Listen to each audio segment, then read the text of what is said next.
I never thought the sound of a spoon against porcelain could be the last note of a life. That evening began like any other. The house smelled of rosemary and garlic because Edward had insisted we roast the chicken with the herbs we planted in the small garden. I had been chopping carrots, listening to the clock tick against the wall, the kind of sound you never notice until later when silence turns it into a hammer inside your skull. Edward was sitting at the table with his glasses halfway down his nose. He had the newspaper folded into fourths, the way he always did, so that he could balance it beside his coffee mug. He was talking about some headline, about markets and ministers, about things that seemed important until the universe reminded me of how fragile we all are. He laughed in that warm, rumbling way that always made the corners of his eyes crease like paper. I remember smiling at him, just smiling. And then everything collapsed. It began with a pause. He reached for his glass of water, but his hand trembled and the glass slipped. It fell to the tile floor and shattered into 100 pieces, sharp little mirrors catching the light of the overhead lamp. For a split second, I thought he was teasing me again. Edward loved to play tricks, to pretend he was dizzy or to cough dramatically just to see me roll my eyes before he burst into laughter. But this was different. His laughter never came. His lips parted like he was about to say something, but no sound came out. His face went pale, almost gray, his eyes wide and lost. He clutched at his chest, and then his body twisted awkwardly, the newspaper sliding from his lap to the floor. The chair scraped back against the tile. I dropped the knife I was holding. It clattered against the counter. My legs moved before I even thought. I reached him just as his eyes rolled upward, and his body slumped against me, heavy, terrifyingly heavy, like all the strength that once carried our family had been drained in an instant. I screamed his name. Edward. Again and again until the sound was nothing but a raw wound in my throat. My fingers shook as I grabbed the phone from the counter. I dialed, barely able to hit the buttons. The operator's voice was calm, detached, as if this was just another day in their life while mine was ending. She told me to lay him flat, to start compressions, to count with her voice. 1, 2, 3, 4. My palms pressed down on his chest, his shirt wrinkled under my fingers. I begged him to come back, begged him not to leave me alone in that kitchen filled with the smell of garlic and herbs, but there was no breath, no spark. Only the terrifying stillness of a body that used to be my whole world. When the paramedics arrived, everything blurred. Boots thudded against the floor. Equipment beeped and clattered. One of them spoke words that split me open. Cardiac arrest, unrecoverable, time of death. I was still on my knees, my hands on his arm, whispering his name like if I kept saying it, maybe the universe would give him back. But it did not. They carried him away. The house became too quiet, so quiet it pressed against my eardrums until I could hear my own blood rushing. I looked around the kitchen and saw the chair where he had sat only minutes before. His glasses lay crooked on the table. The coffee mug had left a small ring on the wood. The smell of roasted chicken kept floating in the air, mocking me with the ordinariness of a meal that would never be eaten. I stumbled into the living room. The lights felt too bright, the furniture too sharp. My hands shook so badly I almost dropped the phone when I picked it up again. I knew what I had to do. I had to call Charlotte. Charlotte, my only daughter. I pressed her name on the screen.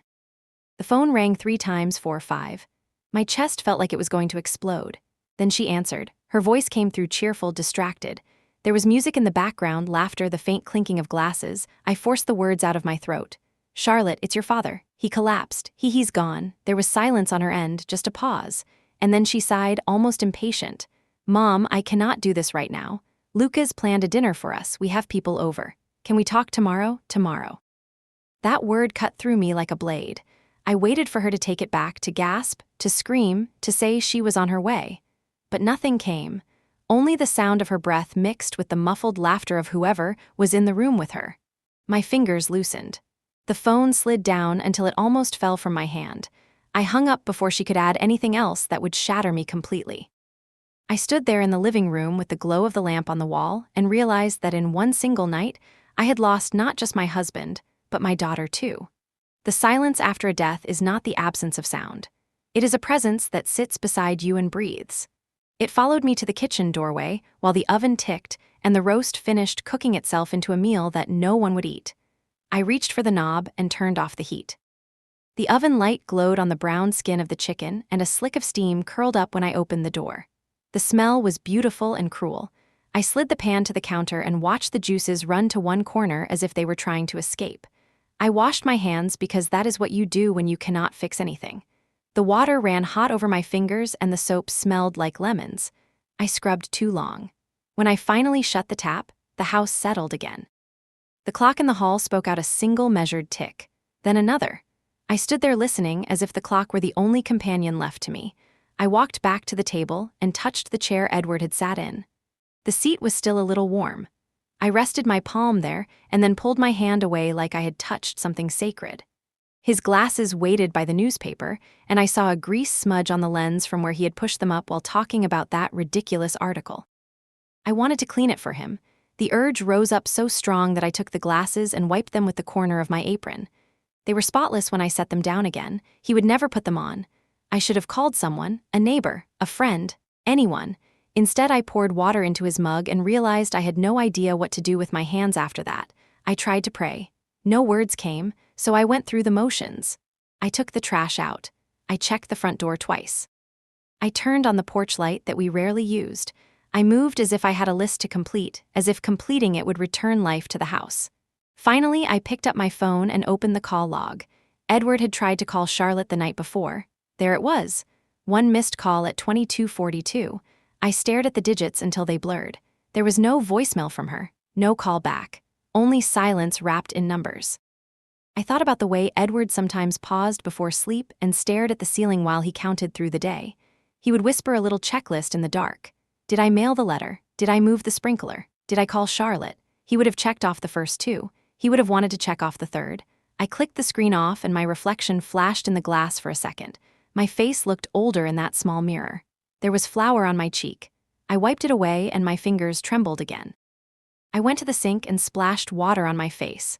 When I looked up, the window above the sink showed the garden that Edward loved. The herb bed sat in tidy squares where he had laid bricks last summer. Rosemary, thyme, mint that always tried to escape its boundaries and take the whole garden for itself. Edward would pretend to scold it. He had names for the plants. He believed the mint responded when he told it to behave. On impulse, I unlocked the back door and stepped out. The night was cool and smelled like damp earth. The porch boards creaked under my bare feet. Somewhere a neighbor was watching television. The muffled glow flickered behind their curtains. The world was continuing as if mine had not cracked open. I walked to the rosemary bush and rubbed a sprig between my fingers until the oil slicked my skin. I brought my hand to my nose and breathed deep. The scent was sharp and clean. It smelled like every Sunday dinner for the last 10 years. It smelled like home. When I came back inside, the phone on the counter looked like a stranger. I wanted to call Charlotte again. I wanted to hear her say she was wrong and she was on her way and she loved her father. I wanted her to say, "Mom, I am sorry." I called anyway and listened to the ring. It ran through 4 rings and then her recorded voice came on. "Sorry, I cannot take your call right now. Leave your name and number." I hung up without speaking. I pulled out a bottle of wine and set it on the counter. I did not open it. I just wanted the weight of it in my hand. I held it like a person holds a heavy book. Then I put it back. I knew that if I opened it, I would not stop. I needed to remember this night. I needed to remember every useless detail so that later, when anyone asked, I could say exactly what happened when the world ended quietly in a kitchen. I cleaned. I did not know why. I wiped the counters, swept up the shards of glass from Edward's dropped water, and set the broom carefully back in the closet. I washed the plate he had not eaten from and dried it and slid it into the cupboard. I did not touch the newspaper. I left it there with the glasses like a small altar to the last ordinary moment. The doorbell rang once, a single sound that made me jump. I went to the door and saw Mrs. Dalton from across the street standing on the steps. She was wrapped in a cardigan and her hair was in curlers under a scarf. The porch light lit the lines of her worried face. I opened the door and tried to make my mouth move. "I saw the ambulance," she said softly. "Is everything all right?" It was such an impossible question that for a second I nearly laughed. Then my throat closed and the answer came out in a voice I did not recognize. "Edward is gone." She made a little sound that might have been a prayer and stepped forward and held me the way a mother holds a child. I let her. The cardigan smelled like lavender and laundry detergent. She did not ask for details. She did not tell me it would be okay. She stayed for 10 minutes. She made tea and set it on the table without comment and told me she would check on me in the morning. She asked if there was anyone she should call. I said no. After she left, I stood in the doorway and watched the porch light pool on the steps. Moths bumped against the glass. I walked back through the house. The hallway looked longer than I remembered. Our bedroom was too tidy. I did not want to turn on the big light, so I turned on the lamp by my side of the bed, and the light made a little cone on the coverlet. Edward's book lay face down with the spine cracked open where he had left it. I touched the page with one finger. The paper felt like skin. His phone sat on the nightstand. I picked it up and the screen lit with his lock image, a photo of Charlotte as a little girl with melted ice cream on her chin. She was laughing into the camera with her eyes squinted from the sun. There were lines of sugar around her mouth. I remember snapping that photo on a hot afternoon at the beach. Edward had said we should let her stain the dress and that we would buy another if we had to. It was a small freedom that felt like a lesson. You can always wash a dress. You cannot always fix a moment lost because you were afraid of a mess. I stared at the happy child on the screen and then opened the call log again. Edward had called Charlotte once the night before. He had called me from the grocery store that same evening to ask if we needed anything else. He always called from the aisle with the coffee. He would hold the phone close and whisper like he was in on a conspiracy. "The good beans are on sale. Do we want the bold one or the medium one?" I could hear him saying it in my head, and I pressed my palm over my mouth to stop the sound that tried to rise out of me. I carried his phone to the closet and took down a small shoebox from the shelf. Inside, there were old ticket stubs from plays, hotel key cards we forgot to return, the cork from a bottle we opened on our 25th anniversary. We had kept these silly talismans because they made the years feel tangible. I added the phone to the box, then changed my mind and took it back out. I set it again on the nightstand like it belonged there and always would. The bed felt too large. When I lay down, the sheets were cold on his side. I reached across the empty space and touched the pillow and thought about the way he used to snore a little when he fell asleep too quickly on his back. If I nudged him, he would turn on his side and mumble a thank you as if snoring were a courtesy I had interrupted rather than a habit. I closed my eyes and tried to breathe in the rhythm we had found over decades. In, out, sleep did not come. Thoughts came like a river after rain. They came dangerous and fast. I thought of Charlotte again. She was brilliant as a child. She talked early, read early, argued like a tiny lawyer about bedtime and vegetables. Edward would sit on the rug and debate her as if she were a parliament of one. She would light up when she thought she had found the loophole. As a teenager, she laughed hard and loved harder, and then came home with eyes that sometimes looked beyond us. She loved the city and the noise and the electric feeling of being seen by people who did not know you. She said the suburbs were a slow suffocation. I had nodded as if I understood, because mothers want to be the kind of women who understand their daughters. There were times I wondered if I had given her too much rope or not enough. I turned on my side and looked at the framed picture on Edward's dresser. It was from years ago. The three of us standing in front of a lighthouse, all wind and sun and squinting smiles. Emily had snapped the shot as we leaned into each other. I realized then that I had not told anyone named Emily what had happened. Perhaps I should have. Perhaps I should have reached for a familiar voice that would anchor me. I did not. The shame of Charlotte's reaction kept me suspended in a strange, airless space.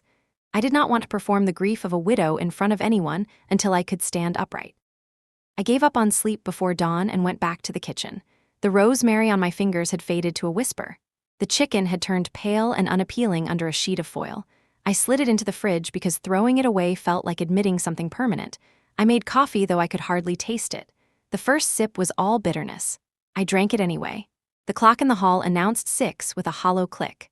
The rest of the morning unfolded like a list I had not written but knew by heart. I called the funeral home.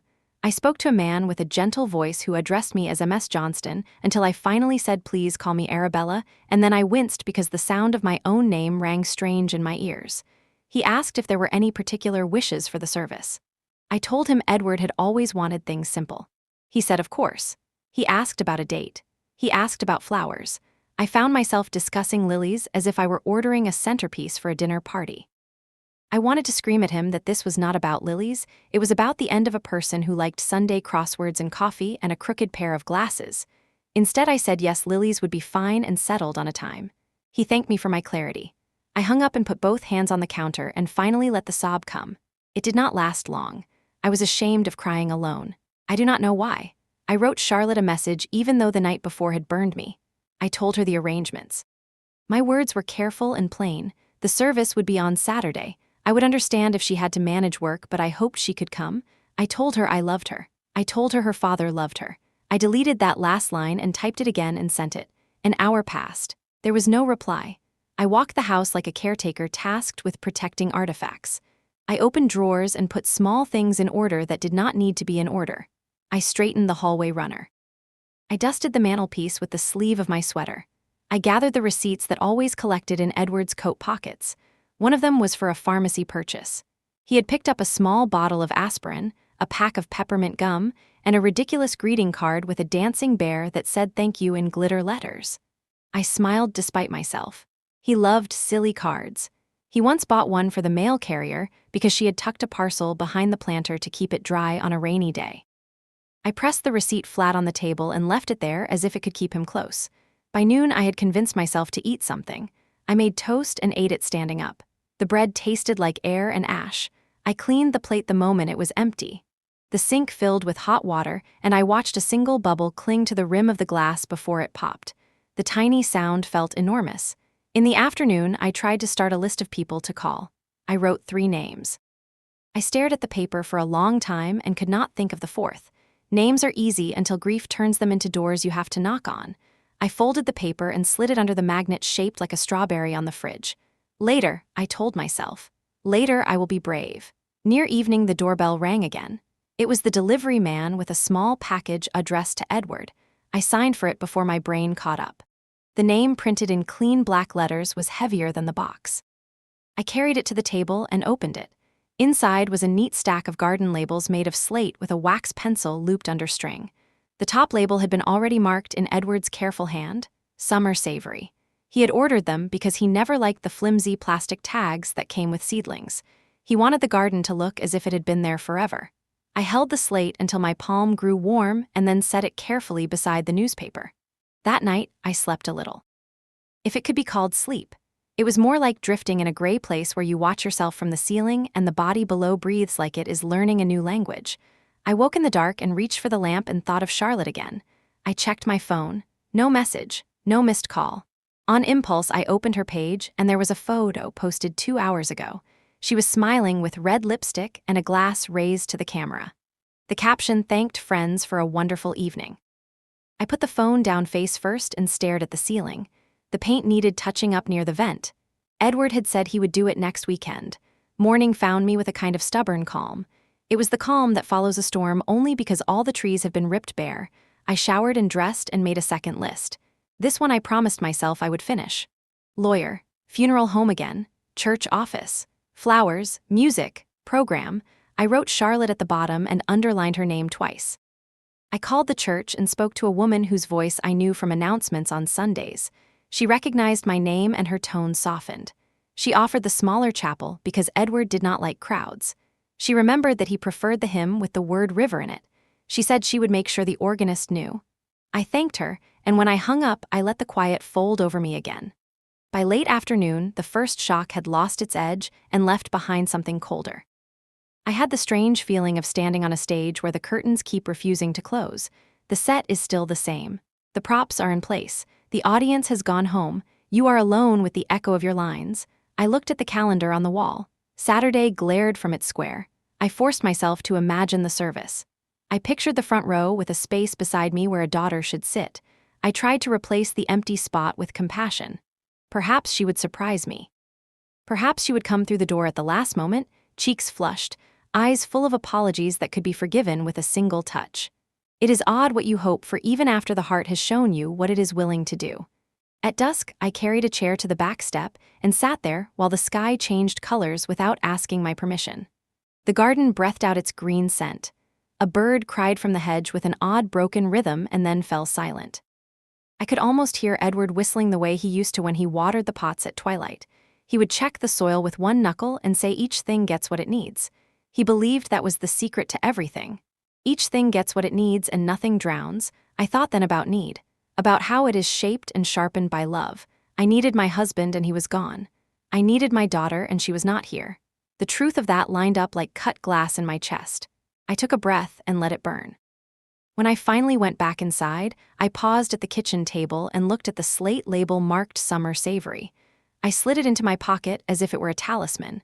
Then I turned out the light and walked down the hallway to bed. I did not know it then, but the days ahead would be an inventory of absences. The ceremony, the murmured condolences, the polite hands squeezing mine, and the chair in the front row next to me left unclaimed. If I had been able to see the future, I would have set that chair aside with a small card that said reserved for a daughter who forgot what love looks like when it is not convenient. I slept a little and woke into the morning that would start the arrangements in earnest. Part of me already understood that the funeral would be a mirror held up to the life we had made. Friends would come and tell stories that polished the edges of a man I already adored. They would say he was kind. They would say he was steady. They would say he was honest. And in the polished surface, I would see one thing more clearly than anything else. The gap where a daughter should have stood is a new kind of truth. I rose, washed my face, and whispered into the empty room a promise I believed I could keep. Edward, I will carry this with grace. I will not beg for affection that has already told me what it is. I will sit where I must sit. I will let what is missing teach me what must be protected. I dressed and picked up my notes and stepped into a day that would make the private sorrow public. The door clicked behind me with the soft sound of a book closing. I did not lock it right away. I stood on the porch and looked at the street and thought about the word tomorrow the way Charlotte had said it. Then I turned the key and went to plan a service for the man who loved the mint that misbehaved. What I did not know, what I could not have known, was that the first lesson of loss was not weight but clarity. Clarity would come at the altar with lilies. It would come in whispers after the hymn with the river. It would dress itself in a dress of courtesy and condolence and ask the question everyone thought but did not say, "Where is your daughter?" And I would hold myself still and answer with my silence, because silence can be an answer. Because sometimes the desert speaks more honestly than any lush garden. When I reached the gate, I looked back at the kitchen window. The curtain moved a little in the morning air. The rosemary leaned toward the glass like a face trying to see inside. I touched the slate in my pocket and walked on. The morning of the funeral broke with a pale sun that seemed embarrassed to shine. I woke before the alarm, though I had hardly slept. My hands were already clenched when I opened my eyes, and it took effort to release them from the sheet. I made coffee but poured it down the sink after one sip. The taste was as flat as cardboard. Nothing tasted of anything anymore.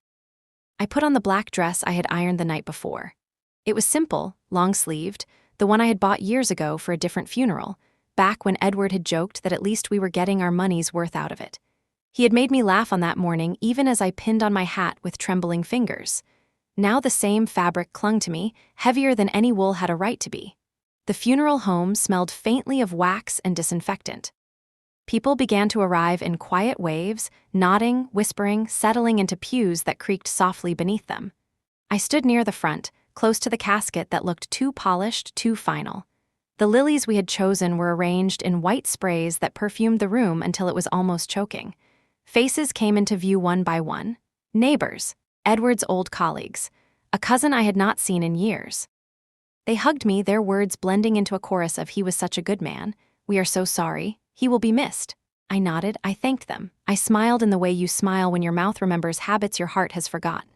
But every time I looked to the pew beside me, the empty space grew larger. Charlotte's absence was not a gap. It was a wound, raw and exposed, throbbing in plain sight. People noticed. They whispered, "Where's your daughter? Did she miss her flight? Perhaps she is unwell." It's such a difficult time. Even Edward's oldest friend Frank leaned close and muttered, "I thought Charlotte would be front and center today." I only pressed my lips together and nodded as if acknowledging weather. I would not explain. I could not explain. When it came time for me to stand at the podium, my knees shook so badly I gripped the wood with both hands. My voice felt like glass as I spoke of Edward's kindness, his patience, his habit of whistling when he watered the garden. I told them about his crossword puzzles, his Sunday breakfasts, the way he once drove 3 hours just to bring Charlotte the jacket she had forgotten before a school trip. I wanted to tell more, to paint the portrait of the man who had carried our life with steady shoulders, but every word was chased by the echo of who was not there to hear it. Halfway through, I glanced toward the door, foolishly expecting Charlotte to appear, breathless, apologizing, pushing through the rows to reach me. But the door stayed shut. The silence pressed against my chest. After the service, in the fellowship hall, people gathered around coffee urns and small plates of sandwiches. Their voices were hushed but curious. I heard the question more than once, like a refrain. "Do you know if Charlotte will be coming later? She must be devastated." I excused myself to the restroom and locked the stall door. I sat on the closed lid and stared at the floor tiles until the tears blurred the grout lines into rivers. My daughter had chosen something else. A party, a dinner, anything but this. When I returned, a man named Brian, a colleague of Edward's, approached me. His face was solemn but curious, as if he carried something unsaid. "Forgive me," he said. "I don't want to intrude, but Edward mentioned to me last month that he was helping Charlotte out financially. He seemed worried, stressed even." The words struck me like cold water. I forced a polite smile, thanked him for coming, and excused myself once again. I could not breathe. My mind clutched at the image of Edward's handwriting, the neat rows of figures he kept in his ledgers, the way he would frown when reconciling accounts. Stressed, helping her, secrets. That night, when the last guest had gone and the dishes were rinsed, I sat alone at the kitchen table where Edward had died. The lilies from the service were still fragrant, filling the room with their cloying sweetness. I poured myself a glass of wine and stared at the empty chair across from me. Charlotte had not come. She had not even called. The whispers of the mourners still echoed in my head, but louder than all of them was the single thought I could not quiet. If Edward had been hiding something, I had to know what it was. And so began the search that would lead me to the first crack in the story of my daughter, the crack that would widen into a canyon before the truth was finished with me. When I came back to the house that evening, the first thing I noticed was the smell. The scent of lilies clung to me, woven into my hair and coat, and it spread into every corner of the house as if the flowers had followed me from the chapel. I wanted to tear them all apart, scatter them on the street, but I did not. I set them in a vase on the kitchen counter because that is what people do. They put beauty where grief has already taken root, hoping one will cancel the other. The house felt colder than it had in the morning. Edward's chair was still in its place, the newspaper still folded, the glasses still waiting for the man who would never pick them up again. I thought about moving them, but my hand froze midair. I could not. They had become relics, every object a shrine. I poured wine into a glass, sat at the table, and let the silence fill every pore. The words from Brian, financial help, stressed, worried, turned over and over in my mind. My chest tightened with questions I had no way to answer. Did Edward hide things from me, or had Charlotte pushed him into a corner he did not know how to explain? The Edward I knew was steady, open, incapable of deceit. But then again, hadn't I just discovered how fragile everything I thought I knew could be? The phone buzzed on the counter. For a moment my heart lifted, thinking it was Charlotte. But when I reached for it, the screen lit with a notification from her social media. A photo. She was in a restaurant, holding a cocktail glass, her lips painted in a bold shade of red, smiling. The caption read, "Best night ever. Love you, Lucas." The timestamp was cruel. She had posted it in the very hour that we were standing around Edward's casket. While I was trying to keep my voice from breaking at the podium, my daughter was laughing, toasting, celebrating. The glass of wine in my hand trembled so badly I nearly spilled it. I set it down hard on the table and pressed my hands over my face. My eyes burned, but no tears came. It was worse than crying. It was emptiness, a hollowed-out place where grief and betrayal had carved together. I wandered through the house like a ghost. In the living room, the photo frames lining the mantel stared back at me. Charlotte as a toddler with curls sticking to her forehead, sitting on Edward's shoulders at the zoo. Charlotte at graduation, her gown crooked, Edward straightening her cap with pride. Charlotte laughing in the kitchen with flour dusting her nose because she and her father had tried baking bread together. Each frozen smile felt like a betrayal now, mocking the silence she had left me in. I stood in front of one photo too long, my throat burning, and finally turned it face down. I could not look at her smile another second. The night was restless. I lay in bed, the sheets too stiff, the air too heavy. I reached instinctively for Edward's side and came up against the cold emptiness of a pillow that would never hold his head again. At some hour past midnight, I gave up on sleep and padded barefoot into the study. Edward's desk lamp was still adjusted to his height. The surface was neat, almost obsessively so. Pens lined in a straight row, papers squared at the corner. My eyes landed on the filing cabinet tucked against the wall. He had always kept it locked. A small key had been taped behind a frame in our closet. He showed me once, years ago, saying with a smile, "Just in case." I stood there, staring at the locked drawer, my pulse racing. For a long time I told myself not to. That opening, it would be a betrayal of his trust. But hadn't trust already been broken? Hadn't Charlotte's absence and Brian's words already cracked the surface of the story I thought I was living? I pressed my forehead to the cool metal of the cabinet. My hand shook as I went to the closet, reached behind the frame, and peeled the tape loose. The small silver key lay in my palm like an invitation. I did not open it yet. I set the key on the desk and turned off the lamp. My heart was too heavy, my body too tired. I told myself I would wait until the morning. That night I went back to bed, but I kept the key under my pillow, the sharp teeth pressing faintly into my hand each time I shifted. I dreamt of Edward. He was standing in the garden, calling Charlotte's name. She turned to him but walked away. He looked back at me with a sadness so deep it pulled me awake. The first light of dawn leaked into the curtains. I sat up and clutched the key in my fist. My decision had already been made. Today I would know the truth. I went to the kitchen and brewed coffee I would not drink. The steam curled up, scentless, useless. I walked back into the study, slid the key into the lock, and heard the click of secrets waiting to be told. The lock turned with a reluctant click, and for a long moment I only stared at the metal drawer as if opening it might summon something I was not ready to face. Dust motes swirled in the shaft of morning light spilling across the study. Edward had always kept this cabinet private. Not secret exactly, but guarded, like a man who believed in order more than in mystery. I pulled the handle. The drawer slid open with a groan that sounded too loud in the quiet house. Inside were folders lined neatly in chronological order. His handwriting, always sharp and deliberate, marked each tab. Taxes 2018, taxes 2019, retirement accounts, insurance, utilities, house repairs.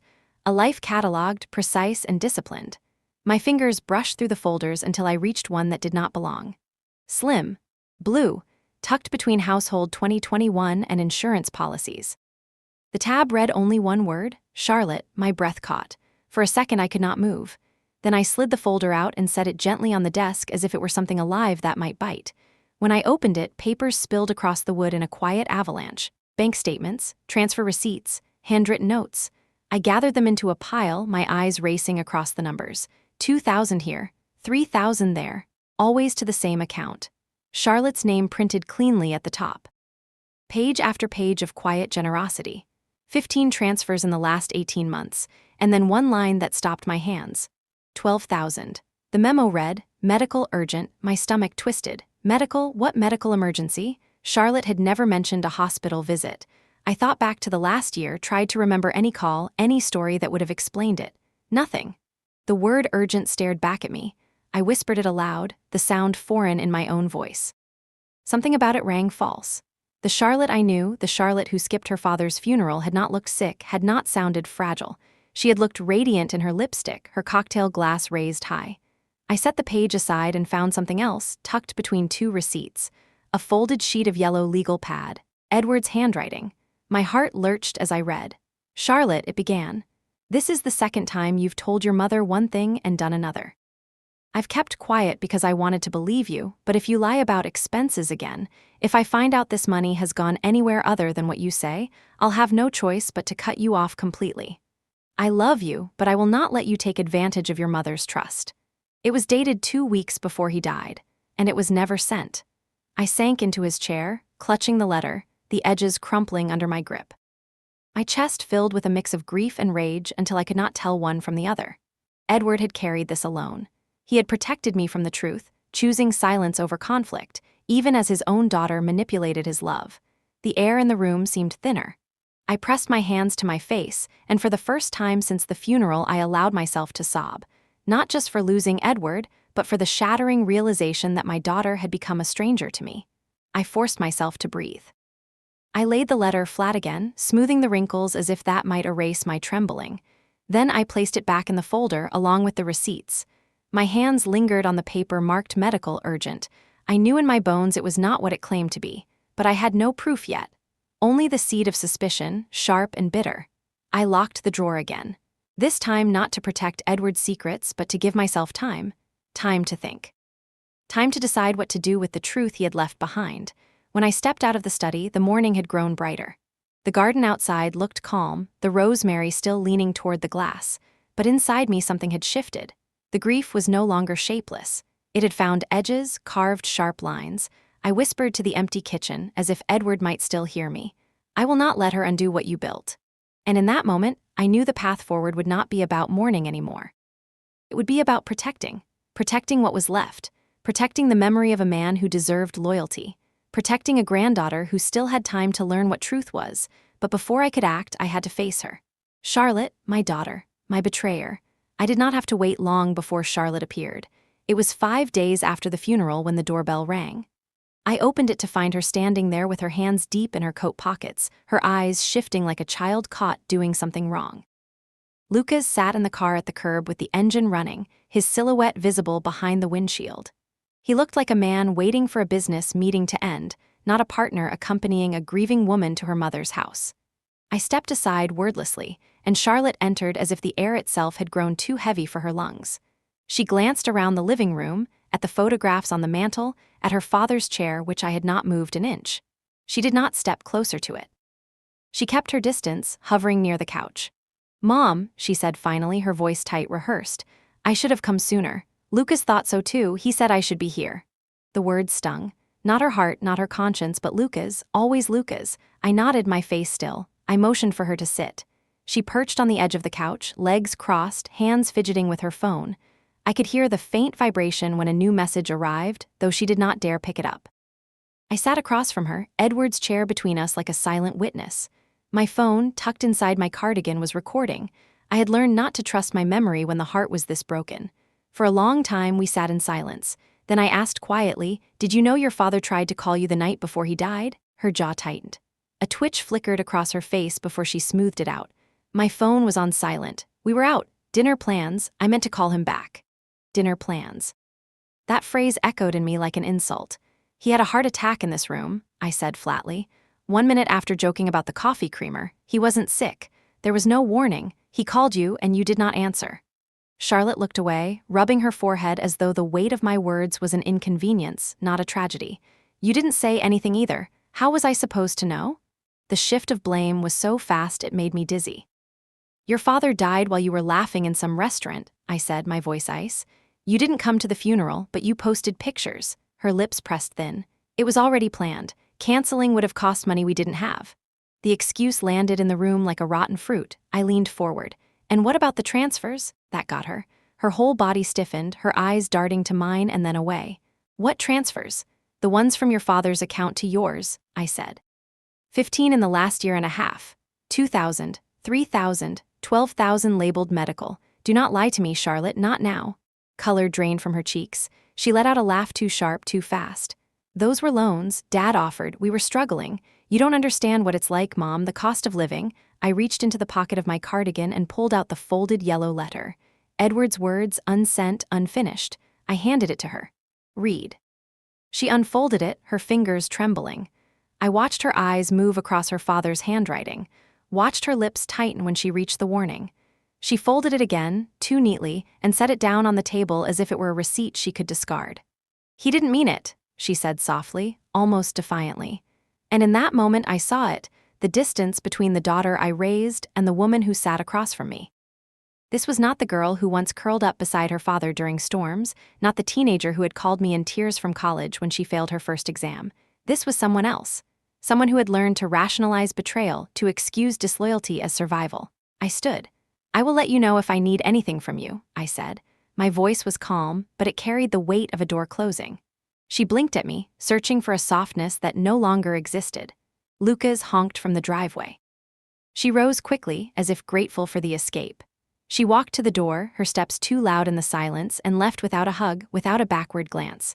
I watched her cross the porch, watched Lucas glance at me with that smug little smirk he probably didn't even realize he wore. I thought, you have no idea what's coming. When the car pulled away, the house fell still again. But this time the silence was not only grief, it was resolve. That night I sat at the kitchen table, the same place where Edward's heart had failed him, and I opened my notebook. On the first clean page, I wrote one line, "Protect what is left." The next morning I made a call, not to Charlotte, not to Lucas, not to anyone who would lie or excuse. I called our lawyer. The morning after I called the lawyer, the house felt different. Not lighter, but sharper, like every corner had grown edges overnight. My grief had not lessened, but it had found a companion, clarity. Edward had carried the burden of Charlotte's lies alone. I would not repeat his mistake. Alan, our attorney for nearly 3 decades, answered my call on the first ring. His voice was warm but cautious, the way a man speaks when he already senses the gravity of the request. "Arabella," he said, "I was going to call you anyway. I heard about Edward. I'm so sorry." I pressed my lips together, swallowed the ache that rose in my throat, and said simply, "Alan, I need to see you today. It's about the estate, and about Charlotte." There was a pause and then the kind of sigh that carries history. "Come by at 10, bring everything you found." I hung up, gathered the blue folder, the yellow letter, the bank statements, and slid them into my bag. My hands lingered on the strap for a moment. This was no longer about mourning. It was about defense. When I walked into Alan's office, he stood to greet me, his eyes scanning my face with concern. He did not ask how I was. Perhaps he knew the answer would be too large for words. Instead, he gestured toward the polished oak table and said, "Let's get started." I laid the folder down. One by one, I spread the documents across the table like evidence in a courtroom. Transfers, receipts, the unsent letter. Alan studied each page, his brow furrowing deeper with every line. "Did Edward ever discuss this with you?" he asked. "No," I said. My voice was steady, though my chest pounded. "Not once. He carried this alone." Alan leaned back, fingertips pressed together. "These are not small amounts, and the note about medical expenses," he trailed off, tapping the page. "You're certain Charlotte or her husband wasn't hospitalized?" "Certain," I said, my hands clenched in my lap. "There was no illness, no emergencies, only lies." Alan exhaled through his nose. "Then we have a problem, or perhaps a solution depending on how you see it." He straightened the papers into a neat stack. "Do you want to protect the estate?" "I want to protect Alina," I said without hesitation. His eyes softened. "Then we need to revise the will, everything into a trust, airtight. Access only when she comes of age, and clauses that bar Charlotte and her husband from challenging it." I nodded. The decision felt like drawing a line in sand that had been shifting for too long. We spent 2 hours drafting. Alan's pen scratched across the pages, pulling my grief into legal language. He asked questions about assets, about property, about investments Edward had left behind. I answered each one, my voice cool, efficient. When it was done, he slid the draft toward me. "This is strong," he said. "If they try to contest, it will not hold. But Arabella, this will hit Charlotte hard." I stared at the black ink on white paper. "Let it," I whispered. "She already hit me harder." I left the office with a copy of the draft sealed in an envelope. The city street outside felt louder than usual, cars honking, people hurrying past with coffee cups and shopping bags. Life surged forward indifferent to my war. When I returned home, Charlotte was waiting on the porch. She leaned against the railing, arms crossed, her coat too thin for the sharp wind. Lucas's car idled at the curb again, engine humming like a warning. She straightened when she saw me, her chin lifted. "Mom, we need to talk." I unlocked the door without answering, stepped inside and let her follow. The air inside still smelled faintly of lilies and rosemary. Edward's chair loomed between us again. Charlotte paced the room, her heels tapping too loudly against the wood. "I don't know what you think you found," she said, "but Dad helped us. He wanted to. You can't twist that into something else." I set my bag down, removed the envelope, and placed it on the table. "This isn't twisting. This is fact, transfers, lies, and a letter he wrote to you. He knew what you were doing." Her eyes flickered, but she pushed on, her voice growing sharper. "You don't understand. Lucas lost work for months. The bills piled up. We didn't have a choice. Dad cared. He loved me. He wouldn't want you to punish me for that." I leaned forward, my voice quiet but hard. "Love is not the same as enabling. He loved you enough to warn you, and you loved yourself enough to ignore him." Charlotte's face twisted, a mix of anger and desperation. "So what, you're cutting me out? You're choosing Alina over your own daughter?" I thought of Alina's wide eyes, her laugh, her innocence still intact. I thought of Edward's handwriting, the word urgent staring up at me like a lie that still burned. I met Charlotte's gaze and said, "Yes." The word landed between us like a stone dropped in water. She froze as if she had not truly believed I could say it aloud. From the driveway, Lucas honked again, impatient. Charlotte turned away, her shoulders stiff. "You'll regret this," she said. Then she walked out, the door slamming harder than necessary. The house fell silent again, but this time the silence was no longer only grief. It was resolve hardening into stone. I sat in Edward's chair, opened the envelope, and reread the draft of the trust. The ink seemed darker now, the words heavier. I whispered to the air, "This is for you, Edward, and for Alina, I won't let her take everything you built." Outside, the wind rattled the windows, but inside, for the first time in weeks, I felt steady. The next time Charlotte came, she did not come alone. She brought Lucas up the porch steps with her, his hand on the small of her back like he was steadying her, though I knew better. He was leading her, pushing her forward into the role he wanted her to play. The knock on the door was hard, deliberate. I opened it without a word and stood aside. They entered as if they owned the place, Charlotte's perfume sharp in the air, Lucas's cologne layered on top. The house, once filled with Edward's warm presence, now seemed to hold only the scent of intruders. Charlotte started first, her voice brisk, clipped. "We need to clear the air. You've misunderstood what those transfers meant. Dad offered. He knew what we were going through. You can't hold that against me." I folded my arms. "I'm not misunderstanding anything. I have his words in his own hand. He said if you lied again, he would cut you off." Lucas stepped closer, his expression practiced, polished like he had done this before in business meetings. With respect, Arabella, grief clouds judgment. Edward was a generous man. You know he wouldn't want this family torn apart over money. The way he said family made my skin crawl. "Edward," I said slowly, "died in this very room. He called Charlotte the night before and she didn't answer. She didn't even come to his funeral. Do you want to talk to me about family, Lucas?" Charlotte flinched, but Lucas didn't. He only smoothed his tie and pressed on. "Look, things were tight. We had expenses. You don't know what it's like to keep a household afloat these days. Sometimes you do what you have to. That doesn't mean you should destroy your daughter over it." I leaned against Edward's chair, letting the weight of it ground me. "Destroy her. She's the one who has been tearing away at this family. You stood by her side while she lied to her father's face. You encouraged her. And now you think you can walk in here and lecture me on judgment?" Charlotte's eyes filled with sudden tears. For a second I thought they were real. But then I saw the way she glanced at Lucas, waiting for his nod, and I knew. They were not tears of remorse. They were tears of strategy. She choked out, "Mom, please, I didn't want it to be like this. We were desperate." "Desperate for what?" I asked. My voice cut through the performance like a blade. "For a $12,000 medical bill that never existed, for brunches and cocktails while your father's casket was being lowered into the ground, for vacations when you couldn't spare a moment for the man who built your life." Her tears stopped as quickly as they had come. She bit her lip, turned away, and whispered something to Lucas. His jaw tightened. Then he looked at me with a smile so thin it was almost cruel. "Arabella," he said softly, "if you cut Charlotte out, you'll be cutting yourself off too. Families need bridges, not walls. Eleanor will grow up seeing you as the one who turned her mother into an outcast." The mention of Eleanor made my blood freeze, but I kept my face steady. "Don't you dare use her name in this game," I said. "She is the only one in this family who still has a chance to grow up honest, and I will not let you poison her." Charlotte's voice hardened, dropping the last of her pretense. "You're making a mistake. You can't just erase me from your life." "I'm not erasing you," I said. "You did that yourself. I'm protecting what's left." Lucas's smile faltered for the first time. He reached for Charlotte's arm, muttering, "Let's go." She resisted for half a heartbeat as if she wanted to say more, but then let him steer her toward the door. When they stepped out, she turned back once, her eyes blazing with something I could not name: anger, fear, maybe even shame. Then the door closed behind them and the house exhaled. I stood in the silence, heart hammering, but I did not crumble. Instead, I went to the study, pulled out Alan's draft once more, and laid it flat on the desk. My hand hovered over the paper as I whispered, "This is not just a will. This is a line in the sand. Edward, you couldn't finish this fight, but I will." Outside, the car engine roared and faded into distance. Inside, I folded the draft, slid it back into the envelope, and placed it in the center of the desk like a declaration of war. The confrontation had ended, but the battle had only begun. The morning after Charlotte and Lucas stormed out, the house felt like a battlefield after the smoke has lifted.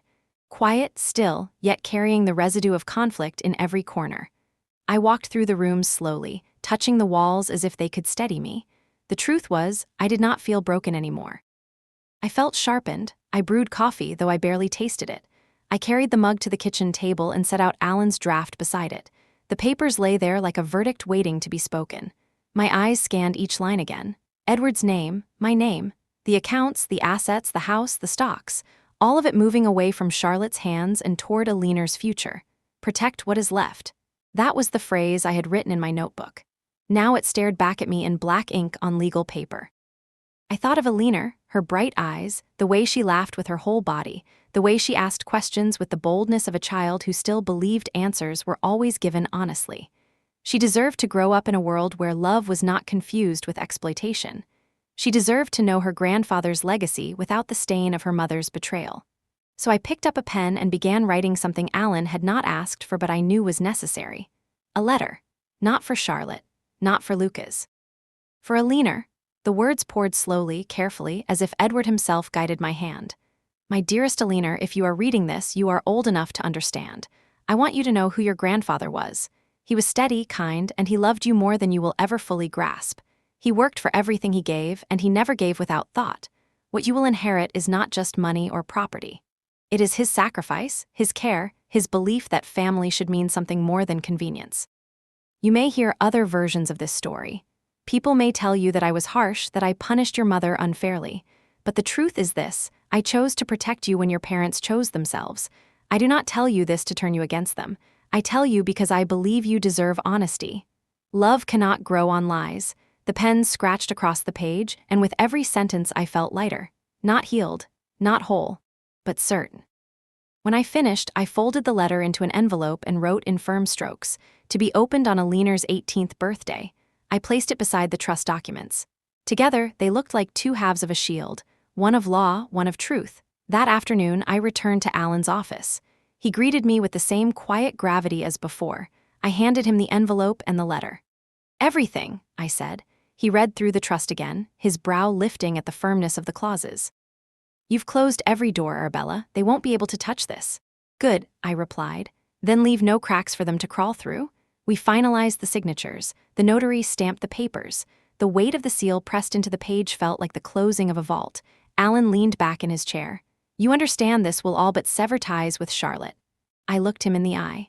"Ties are already severed when a daughter chooses cocktails over a funeral. This is only recognizing reality." On the way home, the sky was gray, the air heavy with the promise of rain. I did not mind. The world felt more honest under clouds. Back at the house, I placed my copy of the trust in the desk drawer, locked it, and tucked the key back into its hiding place behind the wedding photo in the closet. It was fitting somehow. Edward's smile in that photo would now guard the very thing he would have wanted most: a safe future for the granddaughter he adored. That evening, the phone buzzed again. This time it was Charlotte. Her message was short, clipped. "Mom, we need to talk. Please call me back." I stared at the words. For the first time, I felt no rush of hope, no pang of guilt, only clarity. I placed the phone face down on the table and walked to the garden. The rosemary swayed gently in the wind. I touched its leaves, breathed in the scent, and whispered into the air, "It's done, Edward. She can't hurt what you left behind." But I knew deep inside this was only the beginning. Charlotte would not stop. Lucas would not stop. Their hunger was too deep, too entitled. The will had been written, the trust secured, but the battle for peace had only just begun. And in that twilight moment, I promised myself that no matter how ugly the fight became, Aliner would never be left unprotected. Charlotte did not wait long before pressing harder. 2 days after her short message, I heard another knock at the door, loud, insistent, the kind of knock that demands rather than asks. When I opened it, she stood there alone this time. No Lucas. Her eyes were red-rimmed, mascara smudged at the corners. "Mom," she said, her voice trembling, "please, can we talk without lawyers, without papers, just mother to daughter?" For a heartbeat, I wanted to believe her. I wanted to imagine the child she once was, coming home after a scraped knee needing comfort. But I saw the way her hands clenched into fists at her sides, the way her voice faltered on the word daughter. This was not innocence. This was strategy. I let her in. She moved quickly to the living room, sat on the couch, and began speaking before I had even closed the door. "I know you're angry. I know you think I've betrayed you, but you don't understand what Lucas and I are dealing with. The debts, the expectations, the pressure. Dad understood. He helped because he loved me. And if you love me, you'll help too." I crossed my arms. "I don't confuse love with rescue, Charlotte. Your father loved you enough to warn you. I love you enough to tell you the truth. You are drowning because you keep choosing the storm." Her lips pressed together, her eyes narrowing. "So you'll give everything to Aliner, a child? You'd rather raise her up on a pedestal and cut your own daughter down." The venom in her voice made me shiver, but I stayed still. "Aliner is innocent. You and Lucas are not. That's the difference." She leaned forward, lowering her voice. "People will say you're not well, Mom, that you're making reckless decisions because of grief. Do you want that? Do you want everyone whispering that Arabella Johnston has lost her mind? Because that's what will happen if you keep this up." The words landed like icy water. There it was, the first true threat. Not tears, not begging, but an attack aimed at my sanity, at my reputation. I stood slowly, the air between us charged. "Do you hear yourself, Charlotte? Do you know how cruel that sounds? Your father isn't even cold in the ground, and you're plotting ways to tear down your own mother." She flinched, but the mask snapped back quickly. "I don't want that, Mom. I'm trying to save you from yourself." I shook my head. "No, you're trying to save what you think you're owed, but the truth is you've already spent it." For a moment her face crumpled, her composure cracking. She whispered, "We didn't mean for it to get this bad." "Then stop digging," I said quietly. The silence between us stretched long and thin. Finally, she stood, grabbing her coat from the arm of the chair. "You'll regret this," she spat, echoing the words she had thrown at me before. And when a leaner asks why you turned her mother into a villain, remember that you chose this." She stormed out, slamming the door so hard the glass rattled in its frame. I stood there, breathless, the echo of her words vibrating through the walls. I sank into Edward's chair, my body heavy with both anger and sorrow. But as I sat there, I noticed something I hadn't before. My phone, still on the coffee table, had been recording since I set it there at the start of her visit. Every word she had spoken, every threat, every lie was preserved. I stared at the screen, at the wavering line of sound etched across it. Proof. For the first time since Edward's death, I felt a flicker of power return to me. She thought she could gaslight me into silence, turn whispers into weapons, but I would not fight with shadows. I had evidence. That night, I placed the recording into a secure folder, along with copies of the financial documents. I wrote another line in my notebook: "When she tries to twist the truth, let the truth speak for itself." I closed the book and set it beside Edward's glasses on the table. His absence was still a hole in my heart, but I felt him with me. He had warned her, even if she never listened. Now it was my turn. The war had entered a new phase, and though I was weary, I was ready. The first letter from Charlotte's lawyer arrived on a Thursday afternoon. It came in a thick white envelope with bold black print, the kind that makes your stomach clench before you even open it. I carried it to the kitchen table, set it down beside Edward's glasses, and stared at my name on the front. Arabella Johnston. I slit the envelope with trembling fingers. Inside was a letter full of carefully arranged words: concern, competency, mental state. They were asking for an evaluation, citing grief, citing stress, suggesting that perhaps I was no longer capable of making clear decisions. It was a petition disguised as pity. Charlotte's signature was at the bottom. For a long time, I sat perfectly still. My pulse hammered in my ears, but my body was frozen. My own daughter had put her name on a document meant to strip me of authority. The phone buzzed on the counter. A message from an old neighbor: "So sorry to hear what's happening. If you need anything, I'm here." Already the whispers were moving. That evening I called Alan. His sigh was long, deliberate. "Arabella, this is ugly, but we knew it might come to this. Do not panic. You're lucid, you're stable, and you have evidence. We'll respond." After we hung up, I sat in the study with the blue folder open before me. The papers glared up in silence. My anger gave me focus. I printed out copies of the bank statements. I clipped the unsent letter Edward had written. And then I added my recording, transcribed, time-stamped, clear as day. Her voice threatening me, trying to cast doubt on my sanity. But I also knew that in court, papers and recordings were not always enough. Charlotte and Lucas had something I no longer had: youth, charm, the sheen of being a couple building a future. I was just the grieving widow, alone in a house full of memories. To some, that would look like weakness. I needed someone who could see through the performance, someone they would never expect. That night, I found Alina sitting at the kitchen table, bent over her homework. The lamplight softened her features, and for a moment I saw the child she still was. She looked up, smiling.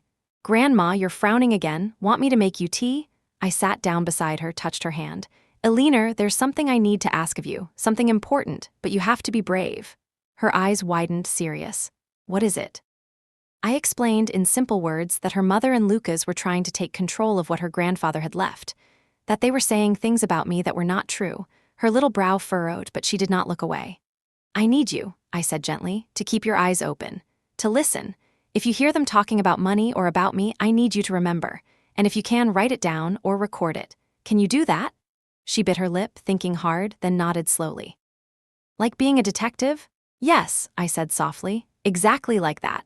Her face lit up with a mixture of fear and determination. "I can do it." That night, as I tucked her into bed, she whispered, "Grandpa would be proud of you."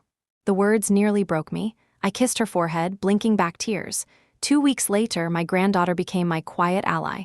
She came to me one evening, holding her phone with both hands. "I think you should hear this," she said. On the recording, Lucas's voice was sharp, impatient. "You need to push harder, Charlotte. If we can get your mom declared incompetent, the whole estate is ours. The trust won't stand."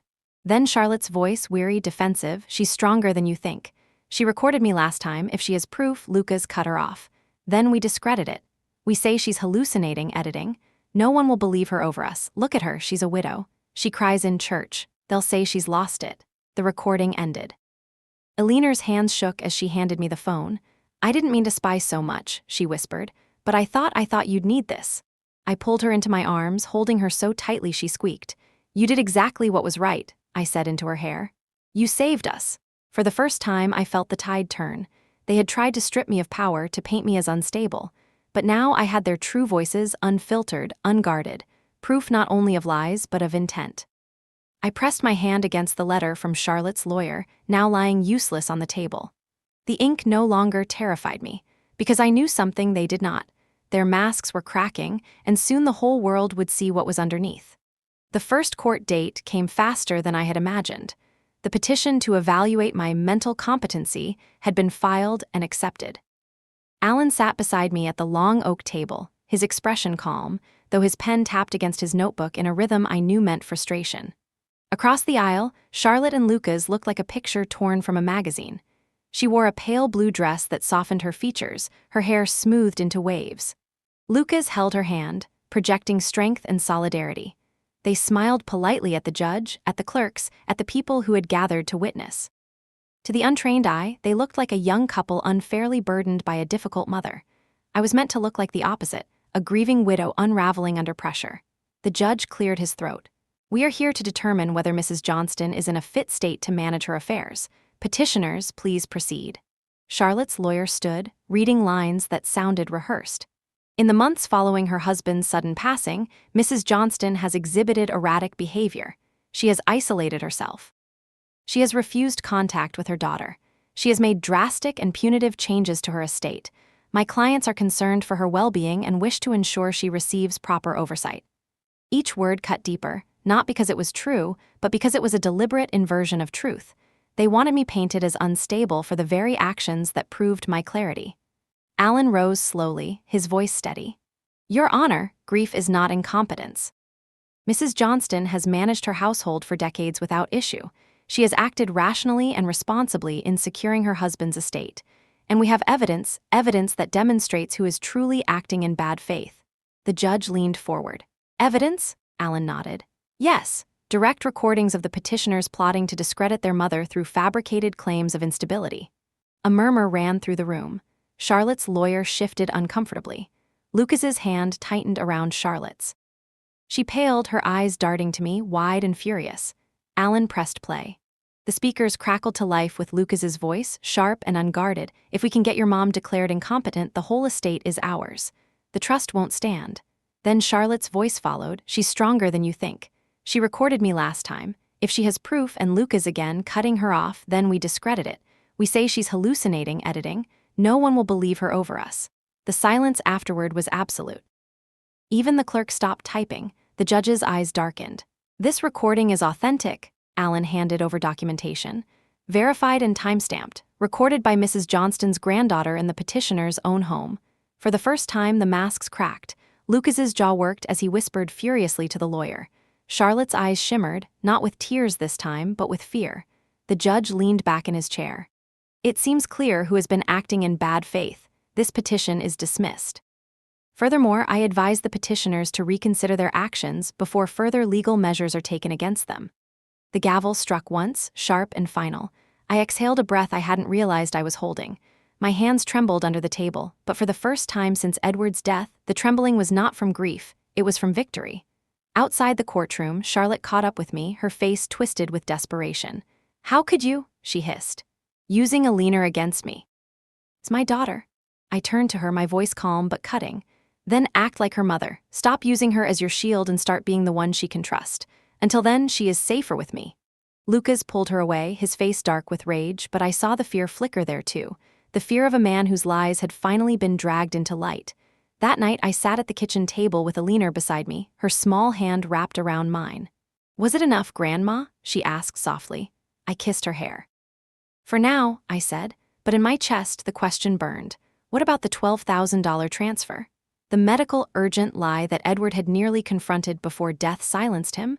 The recording had saved us, but I knew there was more. The biggest secret had not yet revealed itself, and when it did, it would tear open everything we thought we knew about Charlotte, and about the man she had chosen to bind herself to. The weeks after the hearing passed in uneasy quiet. On the surface, life began to stitch itself back together. I returned to the garden in the mornings, clipping herbs, breathing in the sharp green of rosemary and mint. Alina skipped home from school, her backpack bouncing, her laughter filling the air like bells. For the first time in months, the house didn't feel like a coffin. It felt like a refuge, but beneath that peace ran a current I could not ignore. The words medical, urgent haunted me. They burned at the edge of every memory of Edward, every letter, every bank statement. That phrase was a lock, and I knew that behind it waited the real truth about what Lucas had pulled my daughter into. Alan had warned me not to dig too deeply. "You already won," he said. "The trust is ironclad, the case dismissed. Don't invite another war." But wars don't wait for invitations. One evening, while Alina sat at the table painting, I returned to Edward's filing cabinet. The blue folder still lay inside, its edges worn from my hands. I pulled it out, sat in Edward's chair, and combed through the papers again, slower this time, forcing myself not to skip anything. And then I found it. Tucked at the very back was a receipt Edward must have missed when copying everything else. A printed form from a money transfer agency, stamped with the same date as the $12,000 withdrawal. The recipient's name was not Charlotte Johnston. It was Lucas Grant. My breath caught. My hand went cold around the paper. For a moment, the room tilted, the walls leaning toward me as if they too understood. Edward had transferred the money directly to Lucas. Not to Charlotte, not for medical bills, straight to the man who had sat at my table and smiled like a serpent. I dug deeper, my fingers clumsy now, and found another slip older. 7,000, same agency, same recipient. A pattern, not one emergency, but several, not medical, but debt. I leaned back in the chair, the paper trembling in my hand, and suddenly Edward's unfinished letter to Charlotte made sense. He hadn't been warning her just about lies. He had been warning her about Lucas. The betrayal doubled in weight. My daughter hadn't simply been naive. She had known. She had let her husband leech from her father until the stress carved lines in his face and perhaps even helped speed his death. I closed my eyes, whispering into the stillness, "Edward, you tried to stop it. You almost told me, and now I know." The front door opened just then. Alina's soft footsteps pattered across the hall. She peeked into the study. "Grandma, you look pale." I folded the papers quickly, my hand covering the damning name. I didn't want her to carry this weight yet. "I'm just tired, sweetheart," I said, forcing a smile. "Go wash up for dinner." She nodded and disappeared toward the kitchen. When she was gone, I slipped the receipts into a new envelope, sealed it, and scrawled a single word on the front: truth. That night, as I washed the dishes and Alina hummed in the background, I thought of what must come next. This was no longer about protecting money or assets. It was about showing Alina what strength looks like when lies try to win. It was about ensuring Edward's last warning didn't vanish into silence. Charlotte and Lucas thought they had lost a battle but still held the war. They had no idea the ground beneath them was already cracking, because soon everyone would know where the money really went. I waited until the weekend to act. The papers, the receipts with Lucas's name, Edward's unsent letter, and Alina's recordings were gathered into a single folder. I placed it on the kitchen table, the same table where Edward's heart had failed him, the same table where Charlotte had once eaten pancakes with sticky fingers as a child. The circle of life had brought us back to this place, but the tone was different now. I called Charlotte. My voice was steady when I said, "Come by tomorrow, alone, we need to talk." She hesitated, her voice brittle over the line. "Lucas thinks—" "Lucas has had enough of my house," I interrupted. "This is between us, you and me." There was a pause, then a clipped, "Fine." The next afternoon, the knock at the door was softer than usual. I opened it to find Charlotte standing there without her makeup, her hair pulled back. For the first time in years, she looked like the girl I remembered. But the hope that stirred in me was cautious, fragile. She stepped inside, her eyes flickering to the folder on the table. "What's this?" I gestured for her to sit. She lowered herself slowly, her fingers curling around the edge of the chair. I slid the folder across to her. "Proof," I said simply. She opened it. The first page was the $12,000 transfer. Her eyes scanned the line and then they froze. Her lips parted. She whispered, "No." "Lucas," I said softly but firmly. "The money went directly to him, and not just once. Again and again, not for you, not for medical bills, for him, debts, gambling, whatever hole he's been dragging you into." Charlotte's face drained of color. She closed the folder quickly as if hiding the words could erase them. "He told me it was temporary. He said it was business." I leaned forward, my voice trembling with both anger and sorrow. "He used your father's love for you, and you let him, do you understand? You stood by while Edward carried this weight until it broke him." Her eyes filled with tears. This time they didn't feel rehearsed. They brimmed and spilled, her shoulders shaking. "I didn't know it would kill him," she whispered. "Neither did I said. "But it did, and now you have a choice. Keep protecting Lucas, or protect your daughter." The word daughter hung in the air like a final verdict. Charlotte covered her face with her hands. Her sobs filled the room, echoing against the silence of years of distance. When she finally looked up, her voice was raw. "What will you do?" I placed my hand on the folder. "What I must. If Lucas pushes again, if he tries to touch 1 cent of what Edward left, this will go to the court. To the police if it must. I will not let him bleed this family dry. Not through you and not through a leaner." Her body sagged as if the weight of years had finally crashed down. For once, there was no defiance, only defeat. That night, Alina came to me in her pajamas, carrying her worn stuffed rabbit. "Grandma," she whispered, "Mom cried when she left. Was that good or bad?" I gathered her close. "It was necessary," I said. "Sometimes the truth hurts before it heals." Alina pressed her cheek to my chest, and I felt her small heartbeat against me. "When I'm big," she murmured, "I'll remember." "I'll remember you told the truth." I kissed her hair. "That's all I want, my love, for you to remember." Years later, on Alina's 18th birthday, she sat at the same kitchen table. The envelope I had sealed years before lay in front of her. She opened it with careful hands and read my words. When she finished, she looked up at me with eyes full of something fierce and bright. "I want to add your name to mine," she said. "Arabella, so I'll never forget who fought for me." Tears blurred my vision, but I smiled. Edward's chair still stood at the table, empty yet present. I felt him there, in the rosemary outside the window, in the laughter of the granddaughter who carried our name forward. Charlotte never returned to Lucas. She drifted in and out of our lives, always on the edge of reconciliation, never fully stepping through the door. Perhaps that was her penance. Perhaps that was enough. But Alina grew strong, honest, unafraid. She carried our legacy, not the weight of lies, but the strength of truth. And I knew, as the sun set across the garden Edward had loved, that though I had lost much, I had protected the one thing that mattered most. The inheritance was not just money. It was clarity. It was love sharpened into truth. It was Arabella Johnston's final gift.